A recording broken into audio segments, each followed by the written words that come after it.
but it turns out there are some hidden tactics in the position that allow black to win the game. Now, it's important to point out that the knight on c4 is hitting the queen, but if this queen just moves somewhere, white will be able to trade rooks on e6 and be absolutely fine. It turns out black has a very cool win starting with the move rook takes e1. Now I'll talk about what happens if white plays knight takes queen here, but first of all, if white just recaptures the rook, the problem here is that after queen to b4, black hits the rook on e1 and sets up the winning threat of b5, taking advantage of this pin along the fourth rank.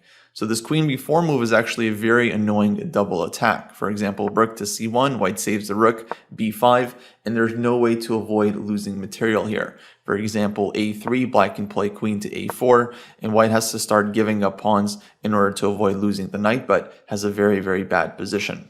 But after rook takes e1, of course, the critical question is what happens in case of knight takes b6, knight takes queen. Here, if black plays rook takes f1 check, well, after king takes f1, black is not getting enough material here. A takes b6, white has a queen for the rook and knight, and has actually very good winning chances. Instead, the right move is the fantastic rook d to d1. Simply an incredible shot, threatening rook takes f1 mate, and of course reinforcing the rook on e1. So in case of rook takes e1, rook takes e1 is an immediate checkmate. But otherwise, how does white defend the rook on f1?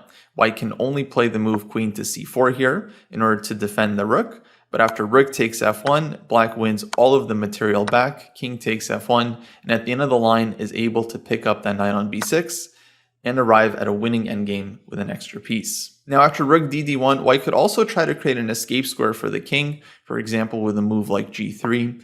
But here black first takes the rook with check, and after king to g2 is going to again pick up that knight and go a takes b6.